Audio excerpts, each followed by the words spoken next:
one, blast off! I'm so excited, woo, that I just can't hide it. I'm with Amanda de Koning, whatever. Hey everybody, it's Linda West. I'm so excited to be here with Amanda de Koning. Say hey. Hey. Hey. Hey. We're here to talk about this such an exciting subject, bookkeeping. But first, we're going to learn who Amanda is. My name is Linda West of Living Live, and one thing I absolutely love doing is helping people be seen and be heard. And one of the ways I do that is by interviewing them, bringing them on my show. Thank you so much for being here. Thank you for inviting me. Are you in person or are you like at home on your computer? I'm in person. I get to be here with Linda. Look. Oh, that tickled. Just kidding. So Amanda, first, I'm not going to put that on the screen, but let's talk about how we met. Yes. Do you remember it well? Like, I remember it so fondly. We were at, it was a 3-day event. Well, we didn't meet at that event, I don't think. I'm not sure. We didn't meet there, but I remembered you from that event because you made it a point to stand up every time and talk, and you wore hats every single time. I did. And so I remembered you from that. That was 5 years ago. October will be 5 years ago. You were just a baby. It was. Like, how old were you? You were 20, 20.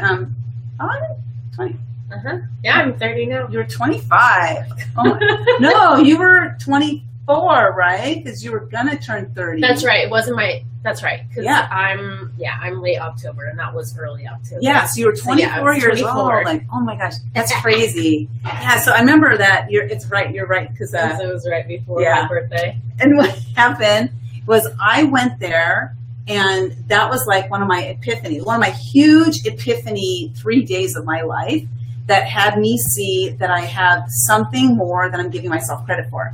And I said, I'm going up to that microphone every single time, whether I had something important to say or not. It wasn't about what I had to say. It was about me getting up and doing it. Right. And it was just like taking action on something that I'd been frightened to do for my whole life. You had said it too, the first time you got up. You you said, said, I never get up and speak, and I'm going to make it a point to do that every time I can this weekend. Yeah, and I did. And I was like, oh, you go, girl. Well, I think you got up and spoke maybe once or twice or something. But it was a great event. We met so many really wonderful people, and our friendship kind of started about 6 months into the program. Yeah, that we signed up for. It was January, February, and we went to a networking event. Oh, I didn't remember that. Let's Network. It was the first. Oh, that's right. It was Lori Beltran, Crystal Alonzo. The very first one at BJ's restaurant in Chalmette. And we went, and then at the end, you and I reconnected and was, hey, we saw each other we're in the Pinnacle program together, and that's kind of where it started. Yeah, but then about 6 months later, we got together for lunch, and it was so funny because we had been in this program for about 6 months. And we got together, and we were both like, I hate my business. Oh, my gosh. Oh, thank God, you do, too. It was fun because we shared this in common with each other, that we both hated our business right at the same exact time. So we had to decide, what are we going to do about it? And we both decided, let's dump them. Yep. And then we don't know what we're going to do after that, but let's dump them and figure it out. And that's kind of what we did. Yeah. Well, at that time, your business was called The Office Goddess. And I had office assistants for you. So we were both kind of like virtual assistants helping people. And so we just kind of dumped that. And I don't even remember what I did after. Bye! I think I went back to work. You did? I did. I went back to work. What did you do? Personal training. Oh, yeah. That's right. Because you were working out like a fiend. Yeah. And I was like, you love it so much. Why don't you make money at it? Right. And so you went into it. How'd that go? Oh, well. First of all, it's something that I found that I need to save it for myself. It was fun until I had to go teach other people to do it and try to make a living off of it. And then it was not fun anymore. So I decided to keep fitness for myself, and it's very high turnover. The first thing off everyone's budget is fitness, the gym membership, the personal trainer, the food prep service, I can do it on my own. I can do it cheaper. I can YouTube a video, which is absolutely true, but you're paying for accountability at the end of the day, really, when you come down to it. Yeah. And so it was a lot of turnover and very hard to, a lot of competition, especially here in San Diego. There's so many, outdoor boot camps and little pop-up CrossFit centers and all that fun stuff. Yeah. So. I remember we did Brawn for Brains. Brawn for Brains. Yeah, it was really awesome. It would have been better if we had more people. But Amanda carried everything in her van, literally an entire gym in her van. So everywhere we met, she had her gym with her. It was really cool. But it was really cool when you discovered that just because it's my passion doesn't mean it has to be my business. Right. And how I got back, I went from the office world to personal training, which is very different, and then right back into bookkeeping, which was my past. And I had thought, why don't everyone tells you to go find your passion and do that, and bookkeeping, and the money will follow. Right. Like, do your passion, the money will follow. That's what I keep hearing. Bookkeeping is not my passion. I don't want to eat, sleep, die, breathe bookkeeping, but I ended up finding that what does keep me excited about it is the new, working in the different industries. So never pinholing myself to one specific industry, but always being open to, seeking out new industries to learn and adapt to.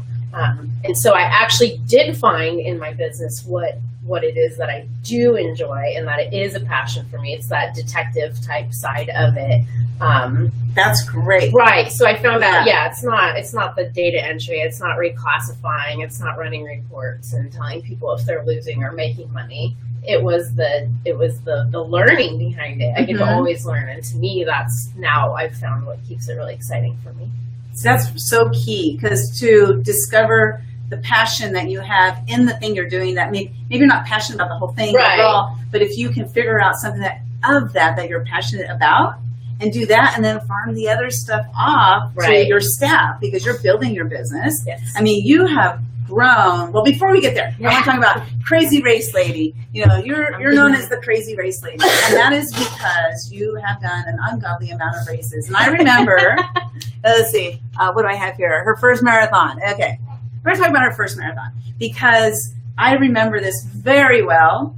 It was 2 years ago. And we were sitting there, and you said something about not wanting to do a marathon until June. And it was like June.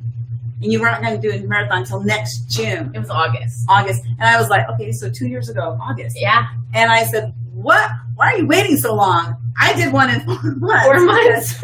And I was 40 years old. And I'm like, I was 40 years old. I have 4 months. What's wrong with you?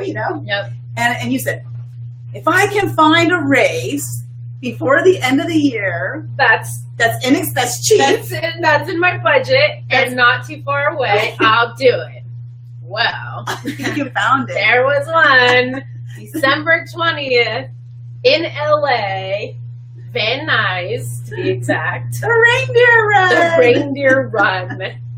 And it was around a track, right? It was a loop. A loop. So you had to do four loops, 6 and some change. Yeah. So that's crazy. So 26.2 miles in a loop. So, I don't do a loop race. So it's like your first and last loop race. Yeah, probably. As far as that many loops. Yeah, that's hard. But okay, so now that was very scary for you. I remember how scared you were working up to it. And I was just like, don't worry about it. It's going to be fine. It's going to be fine. And then you did it. It was hard because, especially the loops, that just makes it even harder. It was. But so you have, it's like, I had to go through that area again and again and again. But you made it through it. You were victorious. And then you did the rock and roll marathon in June after that. Yes. Did you do one before the rock and roll? No, okay. That was my second. Yeah. So now since then, though, you've done how many full marathons? Do you even remember like how many fulls and how many halves and all that? Oh, yeah. I've only done 2 full marathons. Okay. I signed up for another one last night. So I'll have my 3rd full marathon. This will be my first trail marathon, though. And that will be this November. And I've done 2 50Ks. And I'll have another 1 or 2 in the books before the end of the year, and I think I've done about 20 halves now. Wow. Yeah. Wow. That's amazing. That is like Crazy Race Lady. That's how you got this name. This weekend will be race number 10 for this year. Awesome. Yes. That's just amazing how you've done that. And I remember I brought to her one day, I said, I have this amazing idea for you. The pyramid.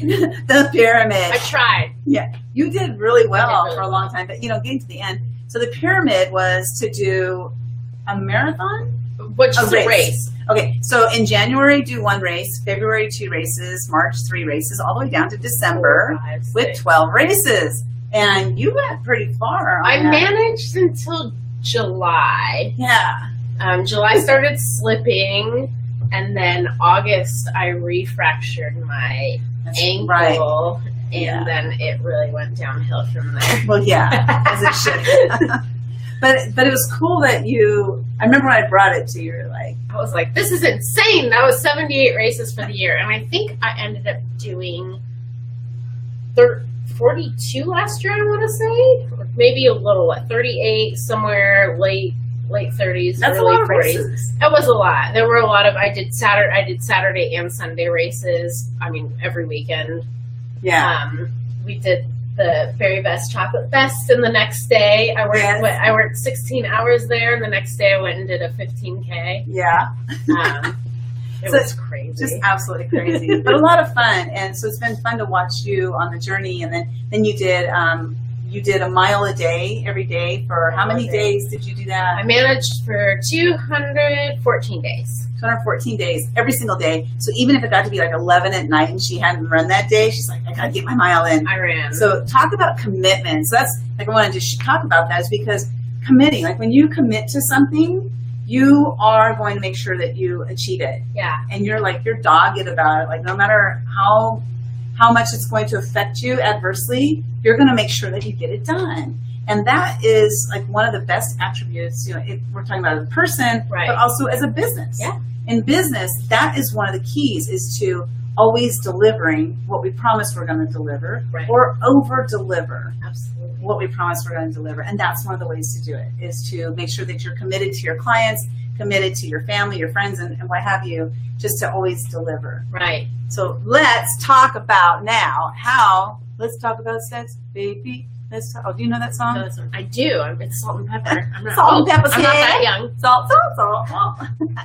You're 30. That's what I said. I said I'm not that young. I know that song. Okay, let's talk about this silly word. Silly. Bookkeeping. It is the only word in the English language that has 3 double letters together. 2 O's, 2 K's, 2 E's. Yes, the only word in the entire language. Thank goodness. Ah. Well, never mind. No, that doesn't work either. Okay. 3 doubles. Okay. O-K-K-E-E. So let's talk about bookkeeping. You've been doing it for a long time. You're only 30 years old, but you've been doing it for a long time. You got started. Did you get started at Jamba Juice? No, I actually started for the paint company. Jamba Juice was just Jamba Juice. I was an assistant manager, so I did scheduling and shift running and all that. Oh, okay. Yeah, so I didn't actually touch books until I went to a paint store and worked, and I was supposed to be accounts payable and accounts receivable, and it turned into office management and all the bookkeeping. Oh, really? Yeah, and they had done all their stuff via Excel spreadsheets, which had very quickly become corrupt, which is very easy to do. And so I was actually the one that pushed them over to a QuickBooks platform, and which I had learned years ago from watching my mom and my dad run their business. And I'd seen them go from paper ledgers to a QuickBooks platform. Oh my God, paper ledgers.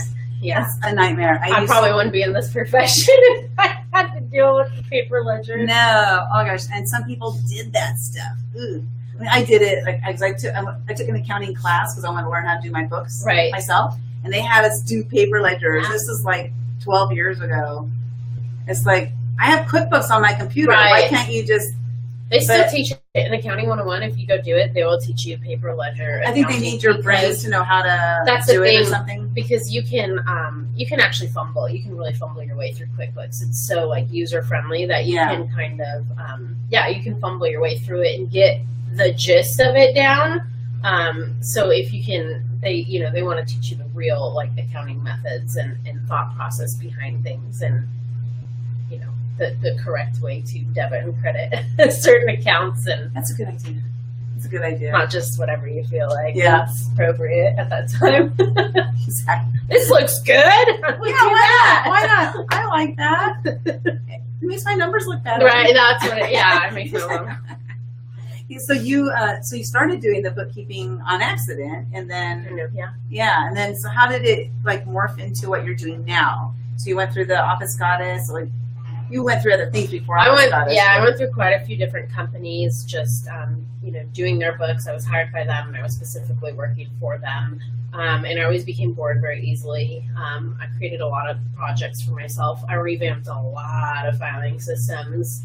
How many of you guys get bored easily? I'm raising my hand because I've had 47 jobs. Yeah, I didn't have that many because I ended up doing this before I got to 47. Right. But so I worked in a couple different industries that way, and then I just kind of out on a limb. I was working with a company, and I found that I was able to network and build relationships and bring clients in. So why would I not do that for myself and just make my own business? And I know how to do the work, and now if I discover that I'm good at building relationships and bringing in a client, then why can't I do it all? And my thought was, I've had management experience, I've run shifts, I've had managed offices, and so, I've run full entire stores, clothing as well as food, and I was like, why can't I do this? Yeah. It's much different starting your own business than just managing a company. But that's for sure. That was a wake-up call to it. Was enlightening to me. I was like, no, I can do this. I have all this management experience, and I'd be fine. I'm just managing things. No, it's way different. Yeah. So, but I've managed. So obviously, I have managed the managing, and I am here now. And you have really managed. So this year, you're like last year. It's last year. That's like in the last year and a half span. It's like some fire was lit up and just skyrocketed, and you just started bringing in clients. I pressure you, right, to bring in one client a week. Right. Now you have to bring in 2 clients a week or whatever. And you have always overperformed whatever challenge I gave you. You always way outperformed it. And so how's it going now? I haven't seen you in like 3 to 4 weeks. So it's going well. Actually, I was able to kind of pull back through the summer and take some downtime with my kids, which is it's a different thing than usual. It's been a hard adjustment for me only because I'm used to working, and now I've been able to. It's weird to see that flow where I've set up a business to where I'm able to step away for a couple of days and take some. We've done SeaWorld and the beach and play places and hiking, and I've gotten to sleep in the morning, and we've done lunch, and it's been really cool for me to see that my business is still going and growing, and I'm still able to take the time to be free, so to speak, which is why we all start a business, right? Everyone starts a bit. I'm gonna start my own business so I have all the free time that I want, and lay on the beach, and then you work 20 hours a day. Every day, all day till midnight, 1, 2 in the morning, and you're like, I have negative free time. Yeah. And so it's cool to be at a place to where I'm able to see both. Yeah, and it takes a lot to get there, because especially if you come from like being an employee, to make a shift from being an employee to being a business owner, and then to be a successful business owner bringing in money, it's really it's a change. It's tremendous mindset change. Yeah. And I remember, I hope you don't mind me sharing this, but I remember one day you came to me and you said, and I mean, I get tears just thinking about it, and you said, for the first time in, I don't remember how many years it was, I want to say 7 years, I'm off of government assistance. Oh. Mm-hmm. Was it 7 years? Or? How, I guess it was. Yeah, it was about 7. 7 years. I was finally able to, I mean, I had slowly been severing ties because we had been on quite a few government programs at one time, yeah. And I was able to slowly, cut ties with a lot of them. And yeah, not last year, the year October 15. Uh-huh. Yeah, or was it last year? I don't know. It's been about a year now that we've been completely off. No, like zero help, aid, nothing.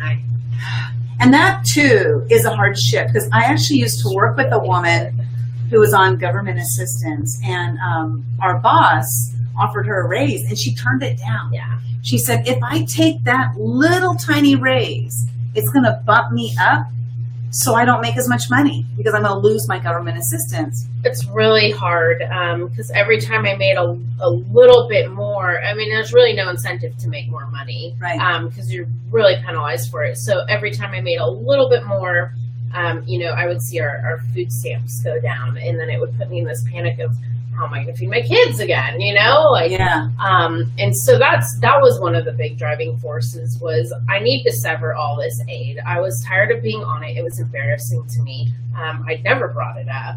I didn't know. Yeah, a long time. I mean, people knew I struggled and all that, but it was, it was really embarrassing to me. And you have to swallow your pride to go do, and like keep up with it. It's not fun or easy, and I mean it's there for a reason, and I'm grateful for it, and we needed it at the time. But that was one of my things was I don't want to be on this ever, anymore. Yeah. It doesn't feel good to me to be on it. Yeah. And so I was like, I need to do so much growth that I don't feel them taking it away from me. I need to just make it jump instead of like that little bit each time, like that raise is probably, a quarter or 50 cents. That's all it was, a quarter. That's what I mean. It's not a lot, but to her, they were going to reduce so much that it was, it was a big deal. So I knew that I had to make a leap if I was going to do it to completely cover it. Yeah. Also, I started wanting to, I just started putting goals down of what I wanted to spend money on. I really wanted to put my kids into a summer camp, and that was a big deal to me this year. I remember you brought the list. You're like, look at all these classes. They're this much money. You're like, I'm putting them in. Right. Like, you couldn't do that a year ago. And that's what. And it was like. I bought a car. Yeah. I brought on a car payment, which is something I never would have thought I would even be able to do or afford. Mm-hmm. And so that's really how I started growing my businesses. I just started thinking, what do I want to spend money on? What's the next thing I want to spend money on? And, people talk about budgeting money for certain things, but you should also put money on there that you want to spend. Like, where do you want to put more money in there? Right. And that's what I started realizing, like, I have to make that then, okay, I have to make that. And then you go back and you say, I need to do this to make that. Right. And then you just put it into action, and then that's what you did, is you literally just hit the ground running. I did. Taking action. And then there was 1 month you said, I just remember all these things. You came to me and you said, I paid our entire rent by myself with my income for the first time ever. Yeah. And I paid it early for the first time ever. Yeah. So and had money left over. So to be able to make those shifts. So what I'm getting at here is that there's a lot of times where people think that they can't make those kinds of jumps. Right. Like it's not within them. It's not available to them. But it is available to them. And you have shown it that it is possible to come out of government assistance to be thriving in a little over than a year. Yeah, it was about 8 months, I want to say. Yeah. Yeah, that's right. From once you like, boom, okay, this is what I need to do. I'm going to do it. And then you just figured out your game plan. This means I need to meet this many people, which means this many people can potentially turn into clients, and then just go from there. And then it actually ended up being more clients than you thought. Like, when we had planned. Like, we had a plan. Right. I still have a plan for you by the end of this year, and I'm thinking you're pretty close. You're in there. I'm on track. There. And it's a huge goal, you guys. Huge, huge goal. Like, the change from where you were before to that goal is so astronomical that you were like, okay. It was really. I mean, I remember the end of 2015 writing down goal-wise going into the beginning of 16 how much I wanted to make per month, and I've hit that 3 times this year. Awesome. That number. Yeah, that's cool. So my months fluctuate depending on tax seasons. So I'll have high peaks, right, and I'll have right. lower ones. But I have a good average, and yeah, I've pulled in that goal from 2 years ago. That's fantastic. 3 times, which is at the time when I was writing it, I thought it was completely unrealistic. Mm-hmm. My goal at that time was for 2 people to make that much in 1 month, and now I'm doing it on my own. On your own. That's awesome. Now you do have somebody who helps you right now, and then you're looking to grow your business. Yes, of course. And so what do you see where do you see, have you looked 5 years out? And if not, 2 years out, where do you see as far as your business goes? I struggle looking very far in advance. As an entrepreneur, there are plenty of days where I sit there and think, I'm going to grow this out, and it's going to be, I would love it to be an agency to where I'm getting the clients, and I'm employing people, and there's an office, and yeah, this is kind of what I see is an agency behind it. And then there are, the other days with being an entrepreneur where I'm like, what am I doing? Like, can I do this? Yeah. But it keeps me going because I hear often out networking and meeting new people, I hear of, oh, I remember, when my friend so-and-so was just like you and had a couple clients, and now they have an office in La Jolla and this, and I'm like, okay, well, I could be like so-and-so. Yeah. And so it's good to hear those stories, and it gives me that hope that, I'm doing the right things, and yeah, I would love to grow it to that. And yeah, so we just sketch it out and we just make it happen. Right. I mean, you're making everything else happen. It's possible. Definitely going to happen. It just takes time and commitment and some training. Exactly. And you'll get there. You're going to get there. So, I will. So let's talk about bookkeeping, because it's such an exciting topic. But this is the one thing that you wanted to make sure that we covered, and that is the profit and loss statement. Yes. And you wanted to talk about that. And first of all, what is it, and why do I need to know about it? All right. So your profit and loss statement, also called an income statement. So they're the same thing. Some people ask for one. They'll ask for an income statement, and some will call it a profit and loss. So don't be confused. They're the same exact statement. So a profit and loss statement, what it is your income versus your expenses for the date period that you're running it for. So you can run a profit and loss statement for any period. Most times it's a month snapshot, right? You want to see, what did I do last month? What did I do last year? What did I do this year? By quarter. So those are typically your date ranges, but you can do anything. So it's going to take a snapshot of your income, which is what you brought into your business, any sales you've made, any invoices, anything that's come into your business paid wise. Okay. And then it'll take your expenses as well, anything that you've paid out. So, your computer. Yeah, the computer, your meals and entertainment, your payroll, your rent, your insurance, all that kind of stuff. And it will give you your quote bottom line of, are you positive or are you negative for that period of time?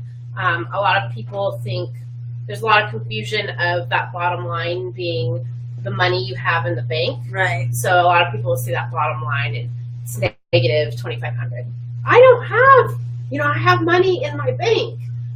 Well, that's not what that number is. It has nothing to do with what money is in your bank. It's telling you, hey, in July, you spent more money than you brought in. Right. You probably have money in your bank. That's why you were able to spend more money than you brought in, and you still have money in your bank. Mm-hmm. So I always try to clarify that. It has nothing to do with your bank. Your profit and loss statement has no correlation of how much money is in your bank account at that moment. It's just going to tell you what you received versus what you spent. Okay. So it's good for me to look at that. Do you look with your clients on that on a monthly basis or every quarter, or are they all different based on what they want to learn about themselves? Yeah, absolutely. Every client's different. Most I like to do a look over every month. If you let 1 month go by, it's easy to let 2 months go by. If you let 2 months go by, it's easy to let 3 months go by. And if you let 3 go, it's going to be 6. So on and so forth. Then you're at the end of the year, and I'm coming in saying, what was this for? And you're going, January 4th. I have no clue, And in February, you could be saying that about January 4th. Right. And so I like to get, just this week, Monday, I sat down with a client. We did, my favorite is a side-by-side profit and loss statement. So it shows you every month exactly what you spent, and then the total at the year-end running total. Oh, so okay. it'll show you, advertising promotion, January, 100, February, 100, March, 300. Why is March so high? Mm-hmm. So it starts to give you the patterns of your business, or, you have an insurance premium, you see your health insurance and 1 month's not in there. Why is April missing? Did we not pay our health insurance in April? I see. So that's why you run the month, right? More than just the 1 month. Mm-hmm. So I do it by the whole. I like to do year to date, January to, where we are today, and then it gives you that. So I like to go over that with clients, and I had a client Monday, and we went over line by line, literally the whole. It's tedious, but it's important. And so we went line by line. You don't have to do this every time, but we cleared it up. Of, hey, that was actually an advertising expense. Well, let's move that. Actually, that wasn't an office expense. We bought a computer for the office. Well, that's an asset. Let's move that. So how many people, I'm trying to think of what was mine like before I had you? Okay. I think I had a lot of things that just sat in miscellaneous expense. Wow, that's my favorite. I just stuck them in there because I didn't want to deal with it. It wasn't that I didn't know what it was. I just didn't want to deal with it. Right. So what do you think about that? Bad idea? Yeah, don't use miscellaneous. That's my first thing is if I get in your books, I delete your miscellaneous account immediately. That's the first thing to go. No, I don't even ask a question. It's like a dumping ground. Yeah, I take it out. I don't let anyone have that one. Yeah, because it doesn't give you a good snapshot of your business. You want to see how much money am I spending on marketing? How much am I spending on office supplies, right? Nothing is miscellaneous. You're not spending miscellaneous dollars. It was on something, I assure you. You didn't just, did you just, just went off into the wind? Sometimes it feels like that. So, my whole thing is if you're putting everything in a miscellaneous account, there's no miscellaneous tax write-off. Your tax guy's not going to be like, oh, yeah, you get 75% write-off on those miscellaneous stuffs. No, you do not. So you're actually doing yourself a disservice by doing that because you're missing out. I've seen people's car repairs in miscellaneous, and I'm like, that's an auto expense. Use that to your, use that to your advantage. Office supplies, things that should be assets are in a miscellaneous account. It's kind of, a catch-all. Whether they don't know what it is or they're just, I'll deal with it later, and then they forget later. What do you think about commingling your personal and your business account? Because I know, I have my business account, and most things, I want to say 95% of my stuff that's business, I put in my business account. But then sometimes Scott will buy something and he doesn't have my business card, so he'll just put it on a personal account. So what do you think about using both? Right. So it really depends on what kind of entity you have. And a sole prop, you are allowed to commingle your funds. Okay. It's just a matter of tracking. It can be a little more confusing, and it doesn't give you that cut and dry delineation of this is business versus personal. Right. So you end up tracking both. It's just cleaner to do it business versus personal, but as a sole prop, often people are, I get it. It's a lot of, you're using your own money to fund the business, and then you're getting client payments and you're taking it to pay your personal grocery, right. Yeah. So it is all your money, and you have to use it all in that way. But whereas an S corp, so that's fine for that period of time. But if you are able to slowly start separating it, like you said, and do less of your personal transactions in your business account and vice versa, because you'll slowly want to build your business to probably an S corp or a C corp type status. So once you hit an S corp status, and even LLCs, they start getting more strict on the, more stringent on, you do need separation. So LLCs, like, you have to actually write a check to yourself to take money out. You can't just go to the ATM. As a sole proprietor, I can go to the ATM, swipe my card, take $100 out of my business, owner draw, done. As an LLC, I would have to write a check and to myself and say owner draw. So there needs to be that, right? So they start getting more stringent on like rules and regulations of how you actually take your draws out. And then S corporations, you do want that. You can still commingle your funds, but it's in the event of an audit or some type, you will, if you are commingling your funds, it tells the government that you don't value your business as a business.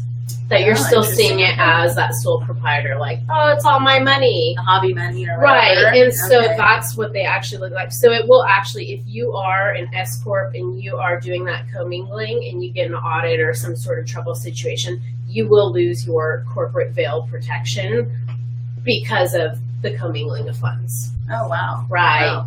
But now here we are, August 16th. Yes. Yeah, August 16th. October 15th is around the corner, which is the final extension, people who filed extensions. September is even close. So September 15th for your corporations, S corps, C corps, and then October 15th for everyone else. Okay. So yeah, if you have filed an extension, you have 1 to 2 months. Better get on it. Yeah, jam on it, because you know what? The closer you wait, the more it's going to cost, because the CPAs and all of them don't want to be up till 3 a.m. So they charge rush fees and stuff like that. Yeah. Okay, so let's ask. Everybody, let's ask.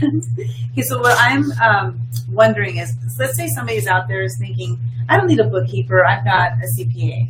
So what would be your thing? What would you say to them? Why would it be beneficial to bring in a bookkeeper? Because a CPA is going to potentially do their taxes. Right. Most CPAs aren't doing the actual bookkeeping work. Most CPAs want you to provide them with the already done documents. They want a profit and loss statement. They want a balance sheet. They want, whatever other documents that they need, whether there's, if you have investments or if you are running a business and you have, employees, do you have your 1099s, do you have your W-2? So they want all those sorts of normal pieces of information. And they usually want that ready. They want that provided so they can go enter your numbers into their formulas, right, and come up with your tax documents. So most people that are working with CPA don't realize that they're not going to do any of that back work for you. They're not going to make sure that your bank statements are classified in such a way that some do, and they will charge you a pretty penny for that because it's at a CPA rate, versus a bookkeeper. But like I said, most CPAs are not going to do that lead up work. They want it to be complete. And so I see a lot of people that have, I have a CPA, I have an accountant, I have a tax advisor, but they're still seeking me because that piece is missing. Okay. The prep work to provide the CPA with, the documents that they need or want. Okay, that's good. Thanks for clarifying that, because I wondered myself, Right. So, and then also, what is something that makes you different? I don't want to say that other bookkeepers, because that's not really a fair statement, but what is something about you that makes you different besides being a crazy race lady? Your networking? I would have to say yes. My socialization. I hear often, you're the most friendly and outgoing bookkeeper I've ever met. And my personality is not one of a typical bookkeeper, accountant, financial advisor type. They usually want to just do their work in the corner. They want this is my desk. I want to do these projects, and that's it. Like maybe that's why they got into it, right? Or something, yeah. Right. And so, I mean, I get invited all the time to networking events. Can you please come? We don't have a bookkeeper. Can you please come? We don't have a bookkeeper. And I mean, a lot of them are time restraints or distance, but yeah, I'd love to visit them all. But I often hear that people don't. There's no bookkeepers in the networking groups. That's interesting. No one's networking, and so I'd have to say the fact that I get out there from time to time, and I like meeting new people though. Yeah, well, you're a great referral source too, because that's one thing I remember. Okay, she was going to start this business called Negligee Network. You remember that? I just want to meet people, connect people, and have fun. Have fun's always in there. I want to have fun no matter what I do. But do it in our pajamas. That's right. No, I never leave the house or something. All right, eat bonbons all day. There was somebody, I remember that. Negligee Network. And I was like, it's totally going to work. It's totally going to work. Because, who wants to really have to go outside of the house and network? So we'll just, hey, there's somebody on. Who's on there? Let us know. But Negligee Network, I remember that. We were talking to Malia about it. You were going to get it going, and that didn't go anywhere. You ended up doing your bookkeeping instead. Right. But that's how much you like networking. I remember so specifically. You're like, all I want to do is I want to go out and talk to people. Go to events, network, and meet and connect them. Connect people. But how can I get paid for that? How can I get paid for at that time, like I have that part figured out now, by the way, so we can talk about that later. But so I have that part figured out. But we at that time we didn't have any idea. So now I had zero idea. So now you're doing what you're doing and still being able to do the connections, getting together, meeting people, connecting people with each other. You're still doing that part of it. That's how I built the business. Yeah. I mean, that's really how I skyrocketed from last year to this. I mean, from prior year, from anything to where I am now, is I stopped trying to. Prior, I was trying to get clients all the time. Stop. I have a puppy friend over here. Yes. So I was always trying to move get over this way. I know. I was always trying to get clients everywhere I went. Yes. And then I went Tell your ancient tiny secret. My tiny secret. Ancient tiny secret says. So I went to one event, and I was invited to it by a financial advisor, and it was for CPA. It was a CPA event. And I remember I called you, and I was like, we had a mastermind. And I said, Linda, I'm invited to this CPA event, which is way out of my league, right? And you're like, I'm not a CPA. I'm not a CPA. And I'm going to have to miss mastermind. And you said, it's a great opportunity. Go. And I was like, are you sure? The self-doubt. And I said, I'm going to go. And I went, and it was very hard to go. I felt so awkward and out of place. And I met a few people, and that was kind of my aha moment. It was, this is what I need to do. Yeah. And so I realized that CPAs are a huge referral source to me as well as me to them. Mm-hmm. I don't do taxes. I don't. I know a lot of the tax codes and laws and all that fun stuff, but I will not do your taxes. Right. And so I needed that person to say, I often got that question of, can you do my taxes? Well, I can't. So you needed someone I need to bridge the gap. I can't be that person that just says, no, I can't, and walk. That's not me. Right. And so it set me on this quest of, I started listening to all the questions I ever had, and that's how I started building my network. So, the question one was, do you do taxes? So no, I don't do taxes. So my thing was, I need to go find someone to do taxes for my people. So I went and found the people to do taxes. Then I started getting a lot of, do you do payroll? I didn't. So I was like, all right, I got to find who to do payroll. And so found a company to partner with to do payroll. So now I do offer payroll. Right. So I took that one on for myself. I know how to do payroll, and so now I do run it.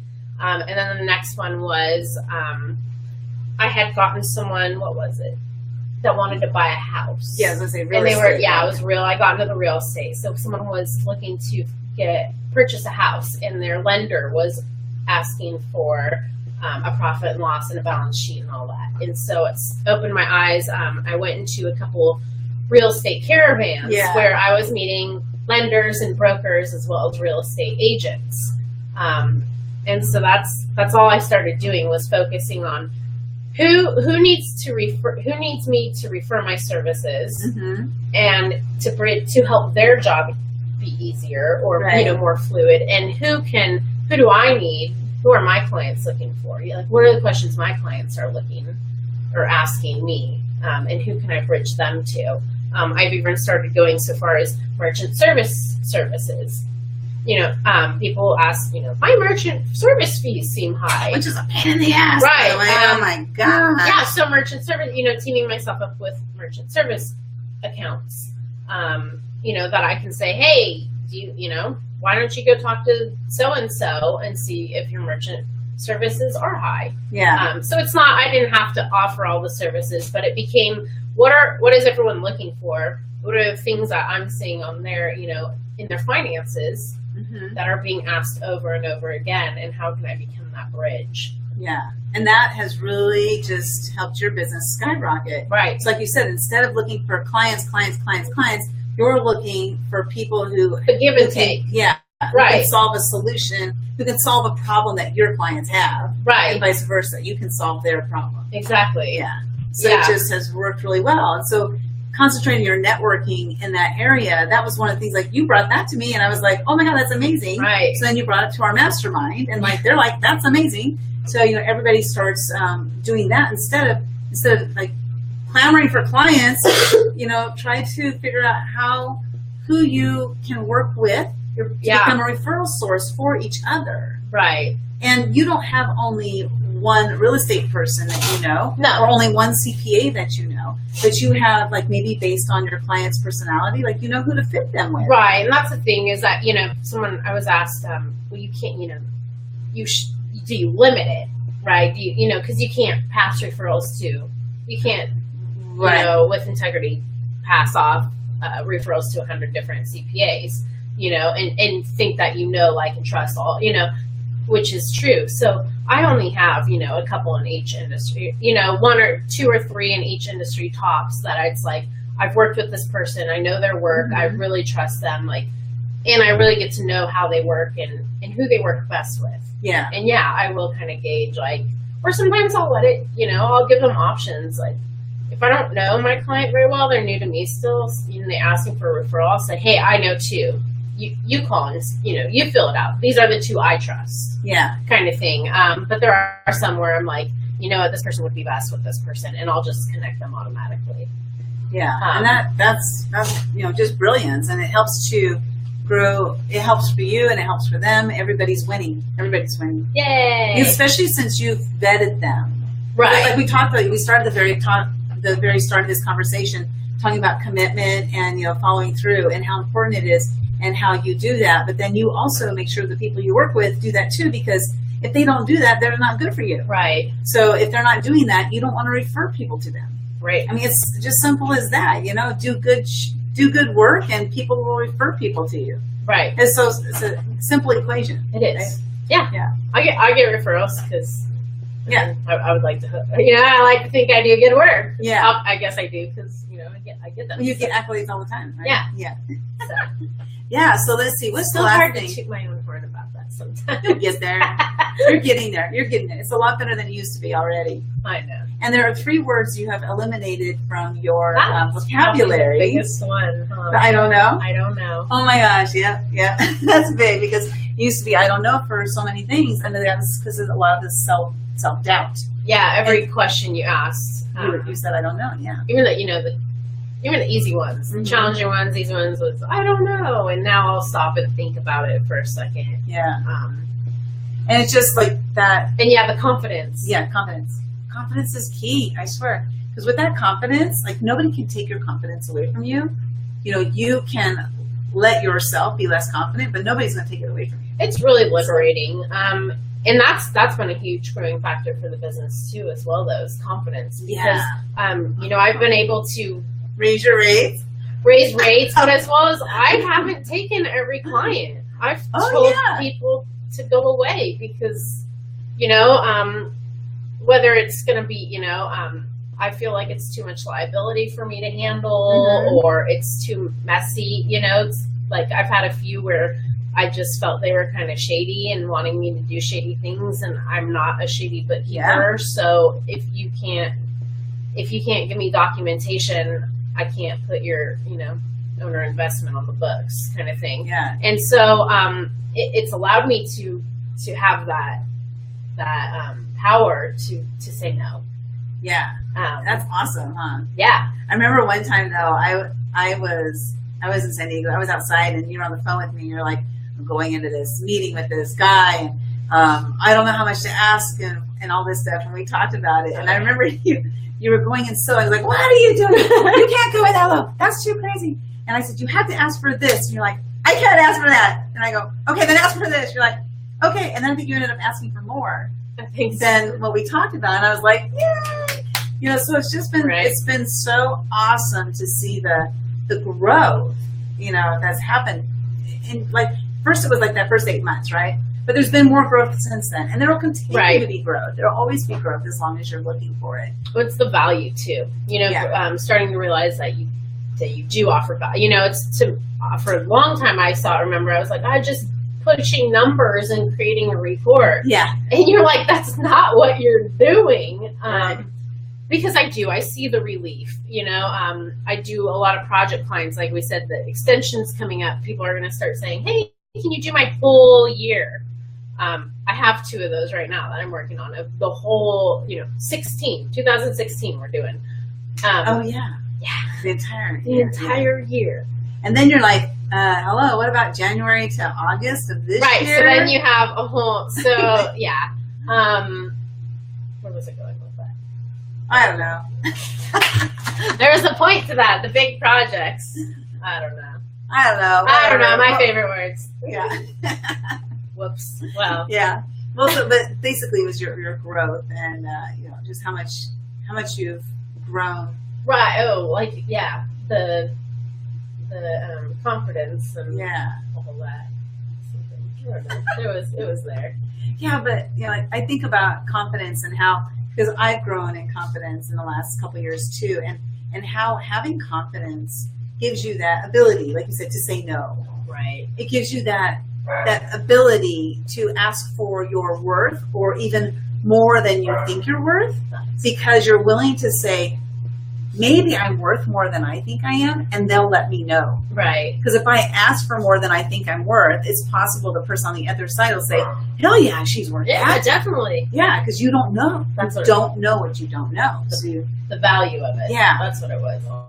Yeah, exactly. The value. Realizing that, watching people compiling, that's where the 2016, compiling a whole year of data, because I often get handed a box of just a mob of Here's stuff. My pillowcase. Yeah, here's all my 2016. You're like, okay. And, it's been bad. And, but you welcome it. To put it all. But she welcomes it. I do, it's fun. It's like a project. To put it all together, and they're like, this is it. Like, all of a sudden they have clarity of what they did last year. These people are going through an entire year not having any idea of what their business did, what their business brought. All they're seeing is what's, they just know. You just know what they're swiping their card on, what they've paid, and they're keeping this mental tally, which is not what you think it is. Yeah. And that's like it's like going to the dollar store where you're like, no, it's just $1, and you're like, you get to the register, you think you got the tally, you're like 15 items, you get to the register, they're like 42, you're like, it's a dollar store. What? I gotta spend $42 because you didn't keep your tally correct. And that was why you created the guest statement. Yeah, so it's like you guess how much you're spending, and then we go through it and find out how much you're really spending. Right. So it was like. It was the guesstimate, right, and then the actual statement was awesome. Right. I love that thing. So it's the relief that people, discover, or even just like, wow, we were profitable last year. It's just I can't fathom going the entire year without having any clue of what my business is doing. Yeah, performance wise, like it's how not do you? Smart. It's not smart business. I'm in my books every week, like drilling down in my numbers. How much am I averaging per month? Like, is this month up from last? Like, how do I get to my next school number? I need to double this number. Okay, so what do I need to do? Mm-hmm. And I'm looking at all of that. How much should I shell out on my kids last month? Like, you know, my meals and entertainment, like, can I budget, you know, can I shave off some of that? Yeah. Like, yeah, and it's important to know your numbers in order, that's the only way you're going to grow. right. If you don't know if they are and you're like shocked at the end of the year. So I can't imagine a whole year of Yeah. like not having any clue of what you did. Yeah, I've been there, done that. Well, we did that event. Remember, I didn't want to look at the numbers at all. That's it. I mean, most people don't want to look at it. Yeah. That's the thing, is they don't want. But The numbers are there, and yeah, you have to, because it's the only way that you can make a change. Yeah. You know, it's like getting that advice from your best friend that you don't want to hear. Yeah. It's like, you need to dump that guy. He's not good for you. And you're like, what? Yeah. What? He's this, he's that. Yeah. Right. He's so good. And you don't want to hear it. No, he's not. He's shit to you. That's the numbers. You don't want to hear it. You don't want to see it. But you need to recognize them so you can get out of that. Yeah. Well, if somebody wants to contact you, well, let's have them. If you want to meet up with Amanda, you've got a free gift. She's giving a 20-minute phone call to sit with her to find out, you know, what you need to help your business grow, what kind of things you should be looking out for, you know, whatever you want to use that 20 minutes for, just to, you know, dive in and find out how she could help you with your business. And just go and drop in the comments below, free gift. Free gift. And then we'll get you a way to get in contact with her. We didn't set anything up to like push out so we can say click this, click that. So just go ahead and type free gift in the comments below, and I will hook you up with Amanda and make sure you guys get hooked up. Yay. She's an amazing, amazing woman. And you guys, it's funny because if you had hired her a couple years ago, you would have gotten her at a really, really low rate. So sorry, because we worked on her. But it's not about the money. What it is, so that's one thing I shared with you, is it's the relief that you've given so many of your clients. It's not like, even if something were to take you, say, 2 hours, it's not about the 2 hours, because for me, it might take 10 hours. Right. And 10 hours of aggravation, frustration, not knowing what I'm doing, those are the things that you're actually relieving for people. Right. Yeah, is that stuff, and helping them get clear on their books. Even down to, you know, with QuickBooks Online, it's very easy for anyone to log into their own account and run a report. And I still often get, can you run this report for me? And it's just because they're paying, you know, that's like, Yeah. I don't have an issue with it. Yeah. And so it's like, even though just things like that. Yeah. It's something that they could do, but they don't have to. They can just reach out and say, hey, can you run this report? And like, well, let's like take that, right? So it could be something that's very simple for you, right. but for me, it might be, how do I find it? Where is it located? or how do I log into my right. QuickBooks I don't again? even know my password. You know, then I'm spending time looking for my password, like looking for my notes on how to get there, how to run it. So like I'm spending, you know, half hour to an hour trying to run a report that might take you like 30 seconds. It's really efficiency in your business. Yeah. I see a lot of, I get a lot of sole owners that are kind of hesitant to turn it over to me because they're not, I can do it and I don't know if I'm ready, but they want to free up that time. And that's what it always is like, I can do it. I've been doing it. Mm-hmm. And, you know, they're like, it's probably not done accurate, but I did it. So that's step one, is the accuracy. But the other thing is they're talking about freeing up their time. Well, now I have, now I don't have to do it. Now I don't have to spend. And usually clients tell me how much they were spending on it. I was spending, it's usually double to double and a half time of what I'm spending on it. Right. So I can cut your time in half. And not only that, because it's not only giving you free time, but it's Right. also giving you time to go find clients. Right. Because if I'm finding clients, if I'm doing that work instead of finding clients, I'm spending that amount of money I could be getting Right. from clients on myself Basically. to do the work. Right. Yeah. So it's just, it doesn't make sense. And that's like, I remember when I was a virtual assistant, that's how I had to explain it. Is Right. that you charge your clients $400 an hour. So if you're doing administrative work, you're paying yourself $400 Right. an hour To do that work. How silly is that? Right. I was going to say stupid, but we'll make this the word I'm going to use. So today. silly. Yeah. So with that, you say, Yay! Yay! Crazy Race Ladies. So yeah, type free gift in the comments below if you'd like to set up a time to talk to Amanda. Just a 20-minute phone call. Just find out like where you are in your business right now, and find out if there's some way she can help you through that, or just if she has some tips for you, tricks or whatever that you could be. I love to talk and educate people. Yes. So seriously, And you're going to do some trainings someday soon. Yeah, I I'm know gonna do you some. are. I'm gonna do some training. Yeah, we're gonna work on that. Yeah. I like training people. I like teaching people. It's important to know. And Yeah.